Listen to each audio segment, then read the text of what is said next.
Hurt and pain more than half a century old. But what I didn't realise then, that when something like that happens to you, you never, ever forget. Betrayed as children, failed still as men. Just hold your hands up and say, we knew what was going on. You know, Andrew, we're so sorry, you know, that we didn't believe you. Michael Smith arrived in West London with his family in 1964. He was 11 years old. A strange country, a hostile new home. He says with other immigrant families from the Caribbean, they gravitated towards the church. It was the time of the mods and the rockers and the teddy boys and the chains and the motorbikes. Westerns at the time really went out on their own for fear of being attacked by one of the gangs. So the church was seen as a safe place for Afro-Caribbeans at the time. And it was definitely a safe place for me. While the Seventh-day Adventist Church in Chiswick offered the children fun and friendship, for parents it was something much more serious. Hope and aspiration. Donald Kelly, the embodiment of it all. There weren't very many black role models at the time for parents to point you towards, but for Donald Kelly as a doctor, as a physician at Oxford, if you could be like him, that was good. Donald Kelly knew the power his standing in the church gave him. We've spoken to multiple men who say he used it to abuse them when they were boys. He'd studied at Oxford. He was an accomplished preacher and musician. Parents endlessly invited him into their homes and handed their children into his care without a second thought. Looking back, he knew how to groom people. And so during one summer holiday, he came to my mother's house and asked me to accompany him to Oxford to show around the university. And my mother thought, yeah, great. He took me around the university, showed me the operating theatres during the day, and then in the evening, he booked us into a bed and breakfast. As Michael slept, he says Donald Kelly got into bed beside him and began to abuse him. Just 15, it would be years before Michael would name it as that. Still now in his 70s, so difficult to talk about. In the middle of the night, I felt strange. I thought I was dreaming. Somebody's hands was on my trousers, my pajama trousers, and I thought. But in the morning, I didn't say anything, and he didn't say anything. So I was ashamed. I didn't tell anybody else in my family. Didn't tell my dad. Didn't tell my mother. Up to this day, I haven't told my mother. Would you believe me if I told you that coffee could be one of the healthiest things in our diets? But the problem is, most coffees are over. Donald Kelly abused Michael in the late 60s. What Michael didn't know then was that he'd abused boys before and would go on to abuse others.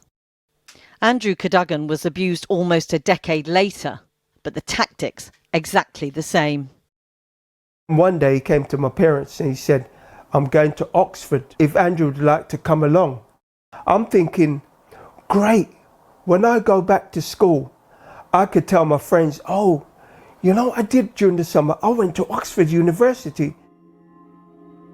But the trip, which 14-year-old Andrew had hoped he would be able to boast about to friends, became something which would shame him for years. In their shared room at the B&B on the very first night, Donald Kelly got into bed beside him. The lights went off like that and the man just jumped on me. I was like, what the hell's... So I curled up in the fetus position, and it was like basically he got onto me as though I was his possession. You belong to me. That's how it felt, grabbing, this is mine, this is mine. In the morning, Andrew says Kelly acted as if nothing had happened, suggesting they go out, that they go to pray. In a strange city, reliant on his abuser to get him home, Andrew says he was trapped. For the remaining nights of the trip, Kelly did exactly the same again. My mum, she came home from work, she looked at me, she went, oh, how was your trip? The first thing I said to her was, Mum, if this man, I couldn't even mention his name, if this man came to take Paul, Jeffrey or Peter anywhere. They're my younger brothers. I said, do not allow him, do not allow him. I took my towel out there and went to a shower, had a shower. Because I'm thinking, oh man, I need to wash all this man's hands off me, because it still felt as though his hands were still on me. Fear was to stalk the boys in the shape of Kelly himself, turning up at their houses constantly or coming to find them when they were out. One of my friends said to me, Andrew, that man's looking at you. I went, which man? He goes, that man over there. So as I looked, he was standing there looking at me playing football with a big smirk on his face. Michael says some of the boys were called to a meeting by a prominent member of the church and close ally of Kelly, who warned them to stay silent. So at the end of the meeting, when everybody spoke, and then that's when he said, look, if I hear any of you saying this, you'll have me to deal with. From the 70s onwards, Donald Kelly travelled extensively, Papua New Guinea, Jamaica, Africa, often working for Adventist-run institutions or on medical missions. And remember, drink a lot of water. Drink a lot of water for everything. By 2009, after continuing to hear accounts of Kelly's abuse, Michael spoke to the Metropolitan Police. The police report showing he'd explicitly told them Kelly was still a danger to children. Although no further action was taken in his case, the Met confirmed to us they did contact the Seventh-day Adventist Church about his allegations. We've seen evidence the church was told about Kelly's abuse on a number of occasions dating back decades. In 1994, when Kelly was removed from his post at an Adventist university in Mexico after complaints from students. By the Met after Michael's complaint in 2009. In 2020, one of the most senior pastors in the UK was informed in writing Donald Kelly was a predatory paedophile. Then 2 years later, ministers from the government in Sierra Leone, where Kelly was still working, raised concerns with the church replying they were unaware of allegations against Donald Kelly. Andrew says a severe stroke, while leaving him physically disabled, finally freed him to speak out. Even friends had accused him of lying as a child.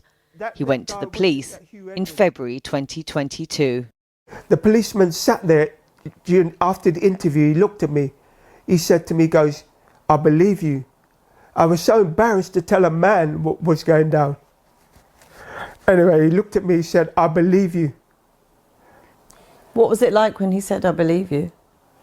Like a weight off my chest, you know what I mean? I actually looked at him, I said, no, thank you, you know, it was great that another man could say, I believe you. But being believed didn't mean getting justice. Donald Kelly was interviewed voluntarily by police, who told Andrew there wasn't enough evidence to take any further action. And your thoughts results in feelings. In that same year, a group of victims, including Michael Smith, began pressing the church to finally act against Kelly, raising a formal complaint. But soon after, Donald Kelly died of cancer, buried as he lived, lauded by the church. It wasn't until February 2023 that the church agreed to commission an independent investigation. But 18 months on, despite repeated requests to the church's leadership, not one of the victims has yet been allowed to see what it has found. In a statement today released through lawyers, the trustees of the South England Conference of Seventh-day Adventists said they had only learned about allegations against Donald Kelly in 2021. They said the SEC recognises the appalling and lasting harm that Donald Kelly caused and extends its deepest and heartfelt sympathy to all who've been affected by his abusive conduct. We are appalled that this one man's actions have caused so much suffering to so many people, adding that it takes safeguarding reports extremely seriously and it is reflecting carefully on the lessons to be learned. The church also told us that its trustees are carefully considering the report from independent investigators and would be contacting victims, sharing the findings with them as soon as legally possible, but gave no sense of when that might be.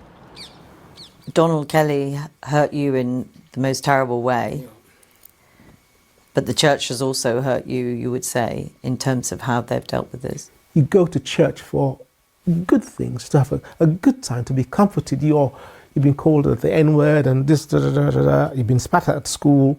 When you go to church, hey, this is where you go for resolution, for comfort, for the oil of healing, as it were, and the church.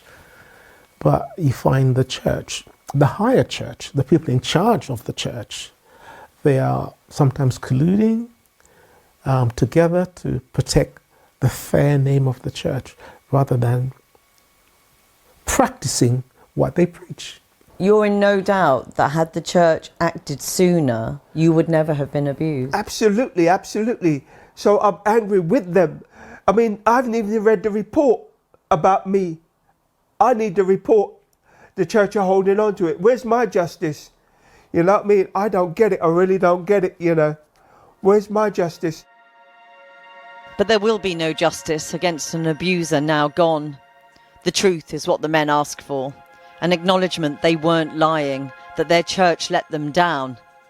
And a promise it will never make the same mistakes again. Jackie Long with that exclusive report.